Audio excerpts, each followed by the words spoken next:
Hello and welcome. This is the news on NTA International. I'm Najaa Tijani. But first, the headlines.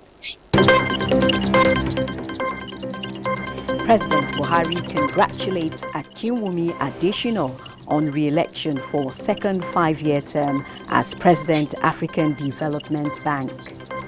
NIDCOM inaugurates 14-member ad hoc committee for establishment of Nigerian Diaspora Investment Trust Fund.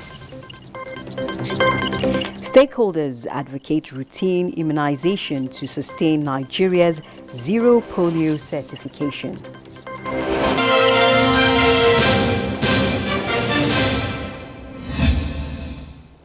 And now the news in detail. President Muhammadu Buhari, on behalf of the Federal Executive Council and Nigerians, felicitates with President of the African Development Bank, Dr. Akinwumi Adesina, on his re-election for a second term in office. In a statement, the President describes the news of his victory as being announced by the Secretary to the Government of the Federation during the Council of State meeting, which was attended by former heads of state, President of the Senate, governors, some ministers and senior government officials. The President extends appreciation to the African Union for its endorsement of the AFDB President much earlier, and to shareholders of the bank who worked tirelessly to ensure the return of the visionary leader. Akinwumi Adesina has been elected for a second five-year term as President, African Development Bank. This is coming as Nigeria and other African leaders challenge the management of the bank on post-COVID-19 social and economic development strategies. Details with Musa Baba Aliu. This is the first time the African Development Bank is holding its annual general meeting virtually in compliance with COVID-19 protocols. The general meeting coincides with the time the bank is due to elect another president. Akinwumi Adesina of Nigeria presented himself for the election in which he was the sole candidate. He was endorsed by the governing board and returned elected. Adesina, the first Nigerian to hold the post of the bank's president, expressed his readiness for the vital work ahead. With the pandemic, Africa has lost over a decade of economic growth. Africa's recovery will be long and difficult.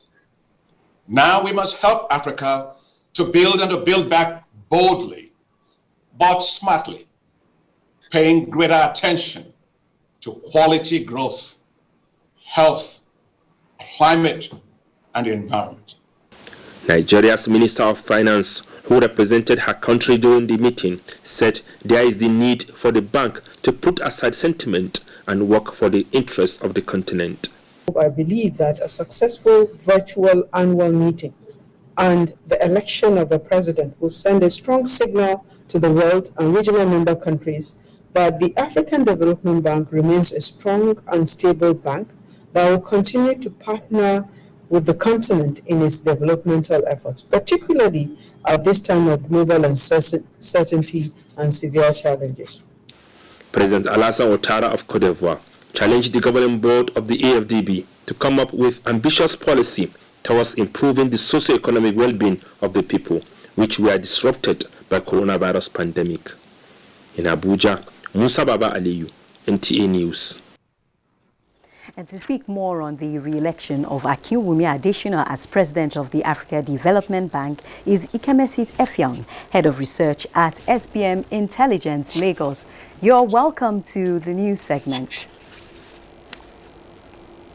Thank you for having me. Now, what's your take on the re-election of Nigeria's Akinwumi Adesina as the President of the AFDB for a second term?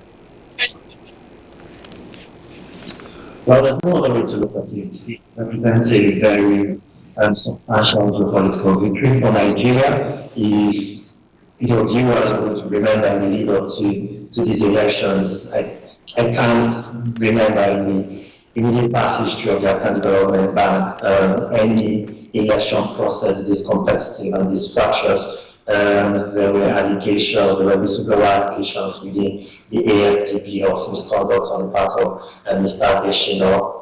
The bank, as a result, instituted an investigation which cleared him, but the United States said it didn't have confidence in the finding of the bank's investigations and called for an independent ethics inquiry into some of those allegations. The ethics committee eventually cleared Mr. Additional, and there was very little appetite within any of the other African members of the bank to run against Mr. Additional, which again speaks to the depth and the quality of his time in office so far. So what Nigeria has done with the successful re-election of Additional is that it has stood its ground and has basically told the United States and to a lesser extent France and Germany that when it comes to piloting the affairs of Africa from an economic perspective,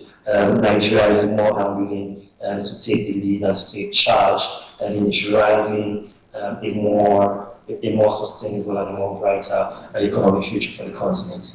Okay, let me ask this. Going by his track record, how can the bank help in assisting African countries bounce back after the effects of the COVID-19 pandemic?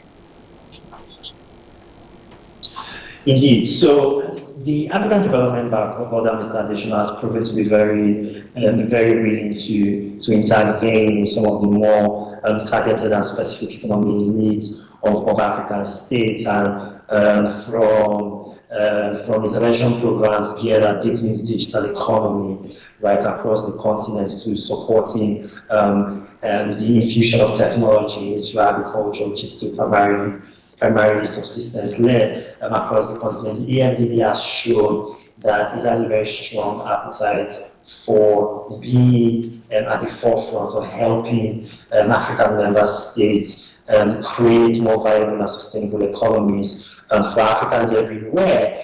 And the bank itself has said that the continent could lose as much as $173.1 billion in GDP this year and about $230 billion next year. And so the scale of the challenge is really tall, and the EMDB probably diagnosing the extent of the deficit which COVID-19 is sure to leave across the African continent is increasingly willing to show that it has a coordinated strategy to be able to drive a very swift and a very sharp recovery by African countries for COVID-19. Additional is very familiar with the continent. He has excellent working relationships and extensive network across the continent, and he'll be a very good listening ear as well as a very watchful strategic eye for African leaders as they begin to craft those post-COVID-19 mitigation and strategies. Okay, now you made reference earlier to some of the challenges which confronted the bank, which almost marred the good work of the AFDB president. In light of this, which areas should be his priority?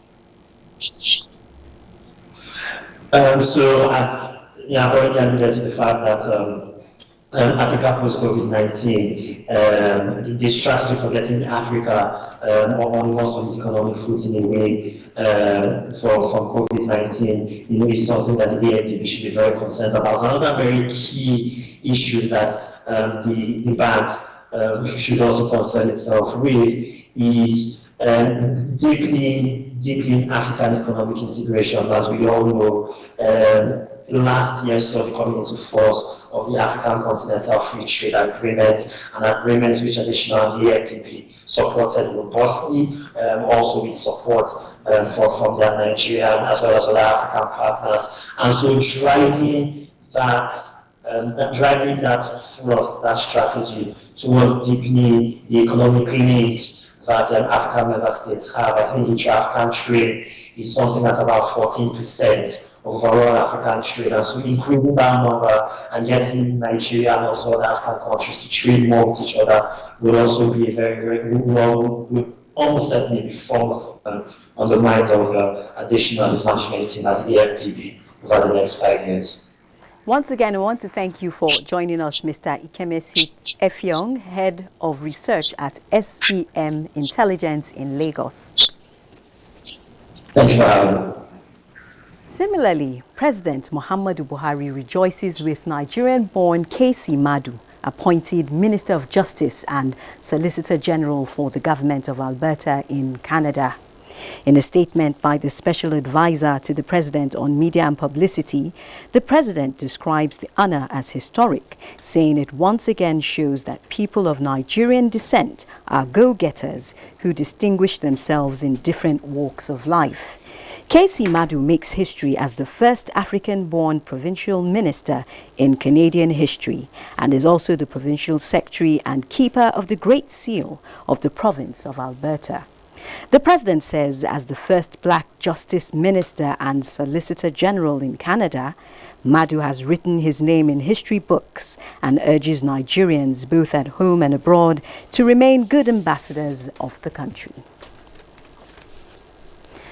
Now, routine immunization in Nigeria will be sustained with more vigor despite the certification of the country as a zero polio country.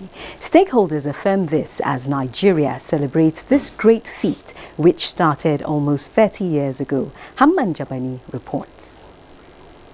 Africa, and particularly Nigeria, have been certified as polio-free country.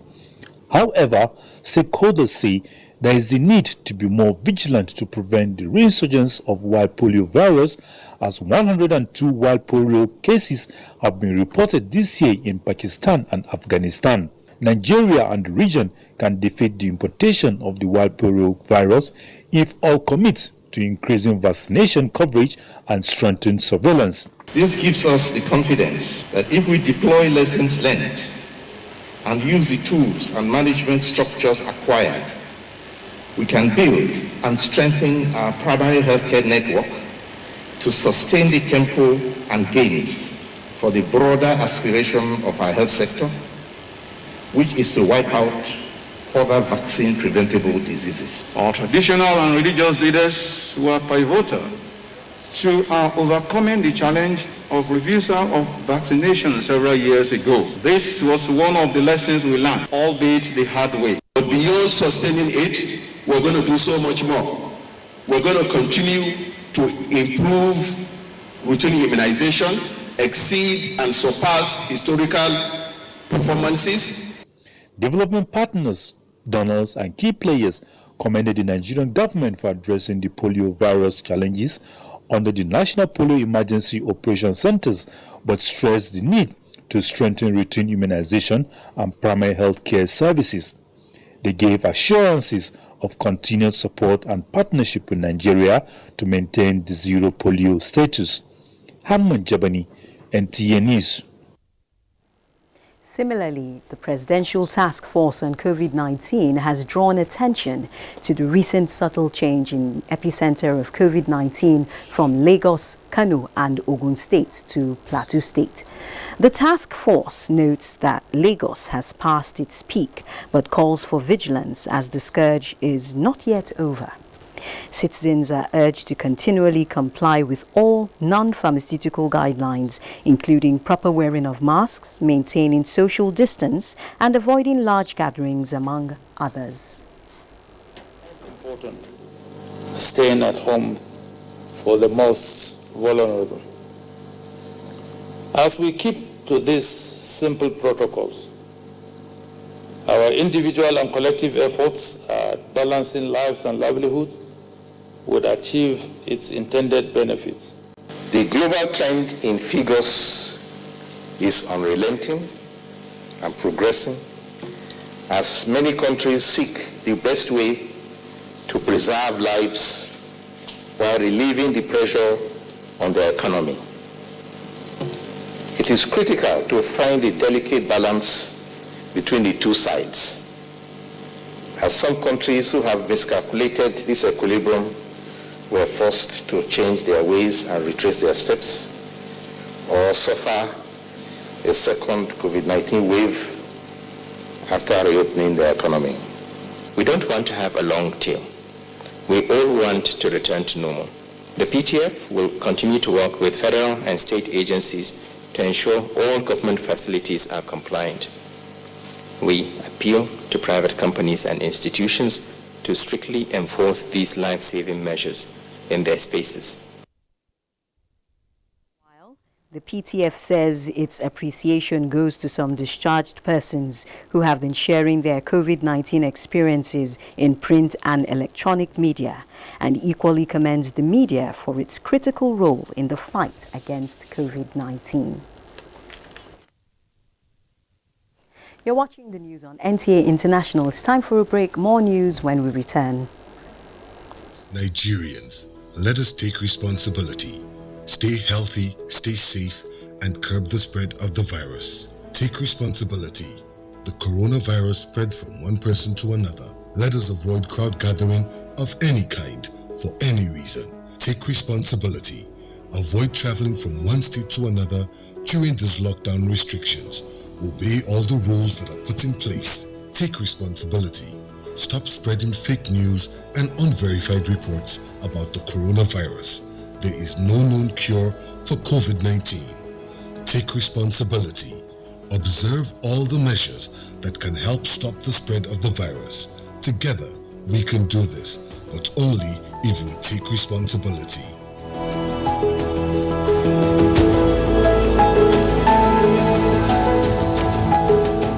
This message is brought to you by the Nigerian Television Authority, NTA, Africa's largest television network. Thanks for staying tuned. We're still talking COVID-19, and amid widespread school closures, the United Nations Children's Fund says 463 million children lack access to virtual schooling, just as Africa reports sharp decline in new coronavirus cases on the continent. Joyce Ometu has an update on the pandemic.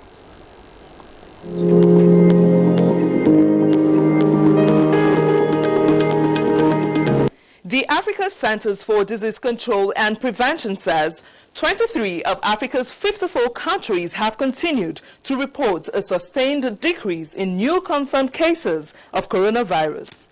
Director General of the center, John Nkangason, told newsmen that testing and other efforts to contain the virus have been largely working, but just 1 or 2 cases could reignite infections. Africa has 1,217,806 cases, out of which 945,847 patients have recovered.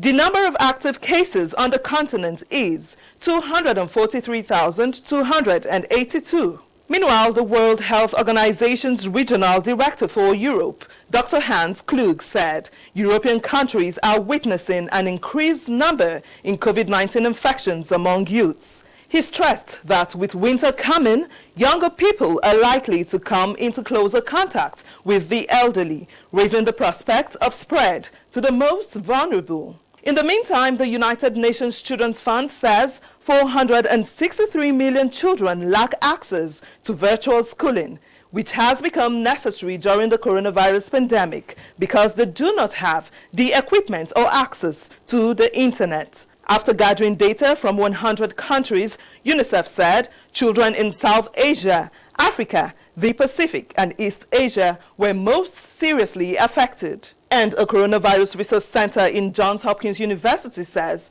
24,394,929 cases are registered worldwide. So far, 830,825 deaths have been recorded. Back home, Nigeria has 53,021 cases, 40,281 patients discharged, and 1,010 persons have died, unfortunately. And that's it from here. I am Joyce Ometu.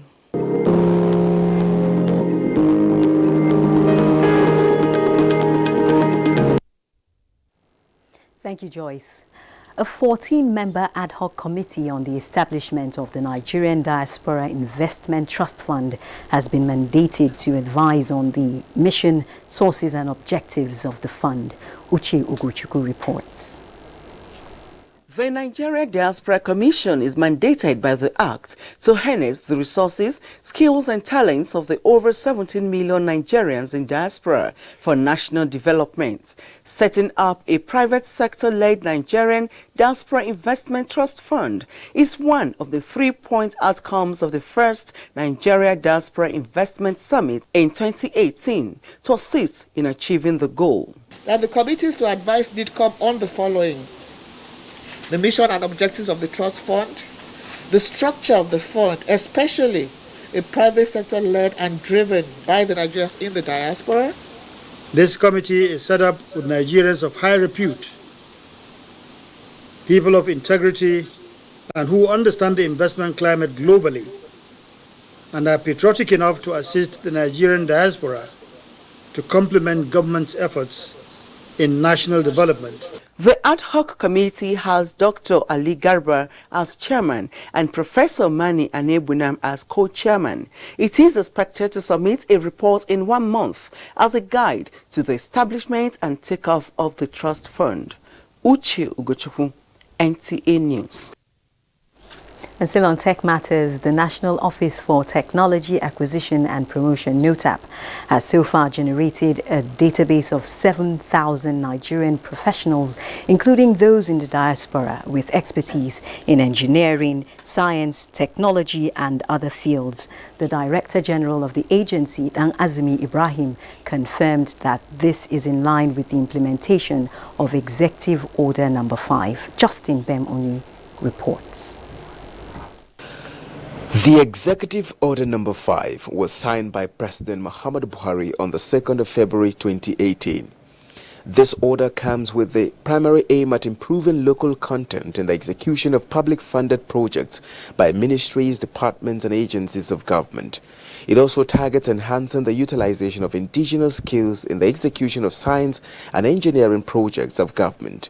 The National Office for Technology Acquisition and Promotion, NOTAP, was among other critical stakeholders saddled with the implementation of the Order 5. The responsibilities captured the registration of agreements involving joint venture and public-private partnership between a foreign and Nigerian firm, development, maintenance and updating of a database of Nigerians with expertise in science, engineering, technology and other professional fields.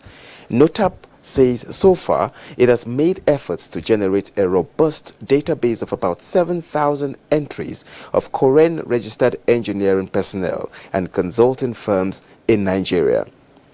So it is our hope that by the time we have a robust database, any contract, any engineering contracts, scientific contracts, Nigerian professionals should have an edge. Where people are saying are bringing technical experts into the country, where we have the competencies, we advise against it. NOTAP has called on Nigerians to get involved in the implementation of this Executive Order No. 5, which the DG describes as a revolution as it places premium on national development. Justin Bem-Onyi, NTA News. And on the foreign scene, Hurricane Laura has struck the coast of Louisiana with extreme winds causing flash floods in the U.S. state. The National Hurricane Center says the Category 4 hurricane is expected to cause an unsurvivable storm surge as it moves inland with wind speeds of up to 240 kilometers per hour. If the hurricane maintains that speed, it would be one of the strongest storms to ever hit the U.S. Gulf Coast.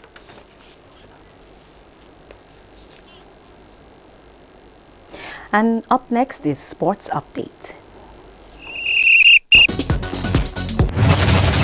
Still Lionel Messi!